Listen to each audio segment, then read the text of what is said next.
दोस्तों जय माता महालक्ष्मी। आपका बहुत बहुत स्वागत है दोस्तों हमारे YouTube चैनल पर। दोस्तों घर में, आपके मकान में गरीबी और दरिद्रता आने की ये 8 निशानियां होती हैं। दोस्तों घर में गरीबी और दरिद्रता आने के कारण क्या क्या होते हैं? आखिर घर में गरीबी और दरिद्रता आने की ये 8 निशानियां कौन कौन सी होती हैं?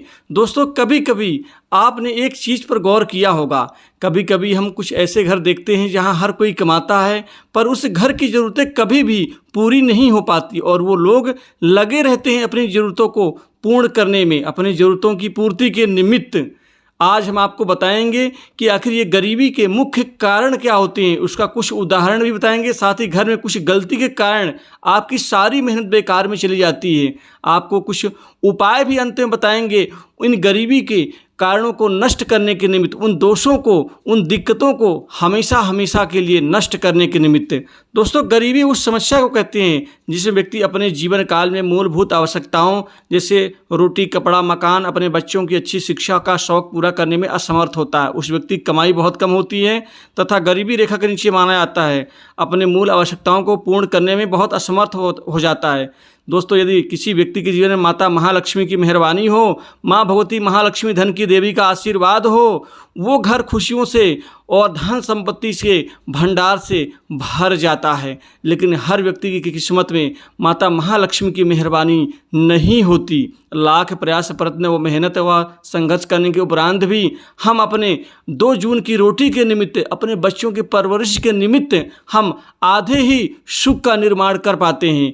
हम बहुत मेहनत करते हैं, सुबह से लेकर शाम तक काम के पीछे जुट जाते हैं, लग जाते हैं, लेकिन वो कार्य अंततः पूरा हो ही नहीं पाता। जब कार्य पूर्ण नहीं होगा तो स्वाभाविक उसके बदले हमें जो परिणाम मिलता है धन के रूप में, मेहनत का जो फल मिलता है पैसे के रूप में, संपत्ति के रूप में, वो मिल नहीं पाता। अगर वो उतना मिल नहीं पाता तो हम अपनी ज़रूरत को उसके मुताबिक हम ढाल नहीं पाते, पूर्ण कर नहीं पाते। घर में गरीबी आने के सबसे प्रमुख कारण क्या हैं? वास्तुशास्त्र के अनुसार प्रत्येक व्यक्ति जीवन में आगे बढ़ने के लिए प्रयास करते हैं, बहुत मेहनत करते हैं। इसके लिए वह पूरा लगन जिज्ञासा के साथ अपने काम को गति और उसके बाद भी ज़िंदगी और गरीबी के शिकार बने रहते हैं। अपने जीवन में भरपूर मेहनत करने के बाद भी वो अमीर नहीं बन पाते। इसके पीछे खासकर ये 8 कारण होते हैं।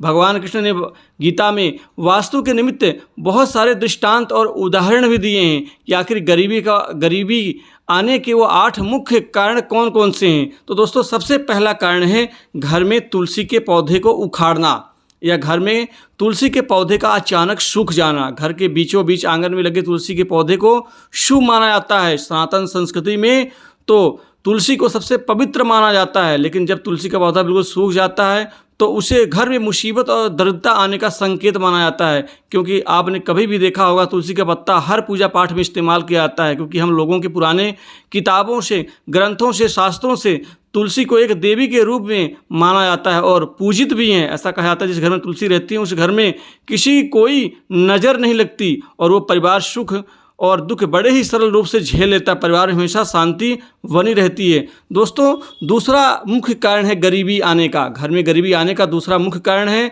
सुबह सुबह सूरज निकलने तक सोते रहना। हर व्यक्ति को रात में सबसे पहले खाना खाकर जल्दी सो जाना चाहिए और सुबह में सूरज उगने से पहले उठ जाना चाहिए और सूरज उठने के बाद सूरज को प्रणाम करना चाहिए। लेकिन लोग दिन निकलने के कई कई घंटों तक सोते रहते हैं और मुख्यतः ये गरीबी आने का एक कारण माना जाता है। दोस्तों तीसरा मुख्य कारण है काली चींटियाँ। घर के खाने पीने के नमकीन पदार्थों में काली चींटियों का लगना और ज़्यादा बढ़ते रहना तो समझ जाइए कि आपके घर में आने वाला समय बुरा होने वाला है। और यह कहावत आज से भी नहीं है बल्कि काफ़ी लंबे समय से चली आ रही कि हम लोगों को दादा नानी और अपने पूर्वजों से ये हमेशा सुनते आ रहे हैं कि अगर घर में काली चींटियाँ आने लगे तो समझ जाइए यह अच्छी निशानियाँ नहीं हैं, ये दरिद्रता का सूचक मानी जाती हैं। अतः इन चीज़ों के ऊपर थोड़ा सा आपको ध्यान देना होगा। दोस्तों चौथा कारण है घर में छिपकली का होना। अगर किसी काम से आप बाहर जाएं और वापस आते ही आपके घर में छिपकली के दर्शन हो जाएं तो इसका मतलब है कि आपका बुरा समय बहुत ही जल्द शुरू होने वाला है। आपको पहले ही संभल जाना चाहिए और बुरे समय में हिम्मत से काम लेने के लिए तैयार हो जाना चाहिए। इस बात का ध्यान रखना चाहिए कि हर समय एक जैसा नहीं होता, बुरा समय भी निकल जाएगा और इन सभी दिक्कतों को, दोषों को नष्ट करने का वो महा उपाय भी आपको करना चाहिए। वैसे कुछ लोगों के जीवन में और समाज में कहावत है कि घर में छिपकली दिखे तो शुभ होता है, लेकिन अगर आपको नया घर लिया है उसमें छिपकली मरी हुई मिल जाए तो घर में आने से पहले आपको पूजा हवन आदि करवा लेना चाहिए। लेकिन हर वक्त हर स्थिति में छिपकली के दिखाई देना शुभ नहीं माना जाता है, अतः इस चीज़ का ध्यान रखें।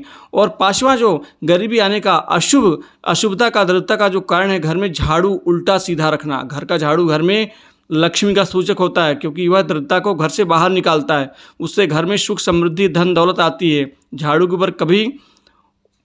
के ऊपर नहीं रखना चाहिए और ना ही झाड़ू के ऊपर कभी पाँव रखना चाहिए, इससे लक्ष्मी का निरादर होता है। घर का कोई छोटा बच्चा अचानक घर में झाड़ू लगाने लगे तो उसे घर में किसी अनचाहे मेहमान का आने का संकेत समझना चाहिए। घर में झाड़ू लगाना चाहिए क्योंकि यह व्यक्ति के दुर्भाग्य को आमंत्रण देता है। नाश्ता करने से पहले झाड़ू लगाना उल्टा करके नहीं रखना चाहिए। घर में दरिद्रता और गरीबी का वास होता है। अंधेरा होने के बाद आप झाड़ू लगाने से बचें, इससे माता लक्ष्मी नाराज हो जाती हैं। घर का कोई सदस्य बाहर जाए तो तुरंत झाड़ू नहीं लगाना चाहिए, कुछ देर के बाद लगाएं, वह भी भगवान से प्रार्थना करने के बाद। पोंछा करके रखना चाहिए, किसी की नज़र नहीं पड़नी चाहिए। जिस प्रकार झाड़ू को छुपा कर रखा जाता है उसी प्रकार झाड़ू को भी घर में आने वाले कोई आदमी की नज़रों से दूर रखना चाहिए। वास्तुशास्त्र विज्ञान के अनुसार जो लोग एक स्थान बनाने के बजाय कहीं पर भी झाड़ू फेंक देते हैं, रख देते हैं, उनके घर में आर्थिक तंगी का सामना करना पड़ता है, आर्थिक परेशानियों का सामना करना पड़ता है। उनके कार्य व्यापार में हमेशा गिरावट आती रहती है। या अन्य किसी भी जानवरों को भी झाड़ू से नहीं मारना चाहिए। माँ लक्ष्मी आपके घर से दूर होकर चली जाती हैं, नाराज होकर चली जाती हैं। वहाँ पर आपके घर में घरेलू जीवन में लड़ाई झगड़े एवं अशांति का कारण बनते हैं। दोस्तों, छठा कारण है कौवा। अगर किसी स्त्री के सर पर कौवा आकर बैठ जाए तो उस पति पर कोई बड़ी मुसीबत आने वाली है। अगर किसी व्यक्ति के घर पर या उसके छत पर बहुत सारे कौवा आकर शोर मचाने लगें तो यह उस घर के मालिक पर आने वाले किसी बड़ी विपदा, संकट या बड़ी मुसीबत या समस्या आने का संकेत है। इसलिए कभी अपने गौर किया होगा तो देखा होगा कि जब कभी किसी के घर में किसी की अचानक कोई दुर्घटना होती तो उस दिन उस जगह के आसपास आसमान में बहुत सारे काले कौवे घूमते नजर आते हैं। उसकी इन काले कौवों को न एक बुरा संकेत माना जाता है। अतः इस दोष से निमित्त में अंत में एक उपाय जरूर बताऊंगा। दोस्तों, घर में लगी घड़ी, आपको बता दो कि सातवां जो मुख्य गरीबी आने का कारण है, आपके घर में घड़ी का भी वास्तु से बहुत बड़ा संबंध है। अगर आप तकिए के नीचे लेकर घड़ी को सोते हैं तो घड़ी को लेकर नहीं सोना चाहिए, और घर में दीवार पर टंगी हुई घड़ी हमेशा चालू रहनी चाहिए, और वह चलते चलते बंद हो जाए तो उससे बंद नहीं रखना चाहिए, उसको हमेशा चालू ही रखना चाहिए। इससे इंसान का दिमाग में भी बुरी चीज़ें सोचनी पड़ती हैं, इसके पास कभी कभी लक्ष्मी नहीं भटकती हैं। दोस्तों, साथ ही आमदनी से ज़्यादा खर्च करना।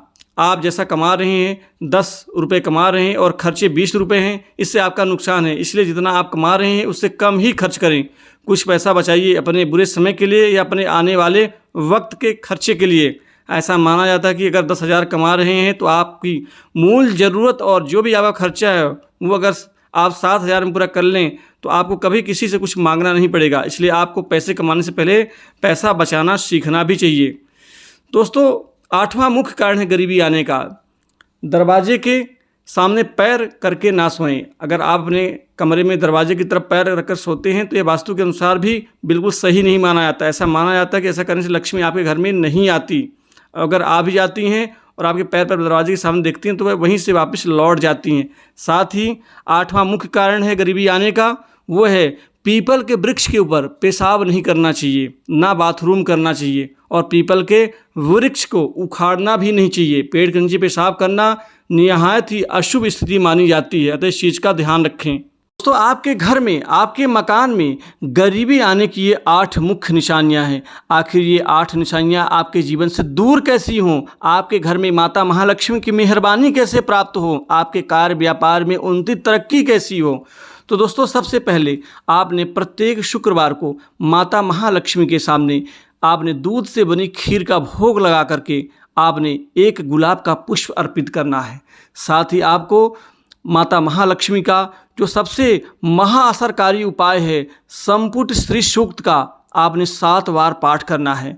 इसके अतिरिक्त आप 7 कौड़ी बाजार से लेकर के आएँ और लाल कपड़े में बांध करके उसमें 1 लौंग, 1 सुपारी और 1 रुपये का सिक्का रख करके आप ये पाठ करें। और लगातार यदि आप 17 शुक्रवार आप ये महा उपाय करेंगे तो आपके घर से हमेशा हमेशा के लिए गरीबी नष्ट हो जाएगी। आपके घर में माता महालक्ष्मी का वास होगा, सुख समृद्धि का वास होगा। माता महालक्ष्मी आपके घर दरवाजे पर दस्तक देंगी, घर आपका खुशहाली से भर जाएगा, कार्य व्यापार में अच्छी खासी तरक्की देखी जाएगी, आपके करियर में अचानक उछाल आएगा।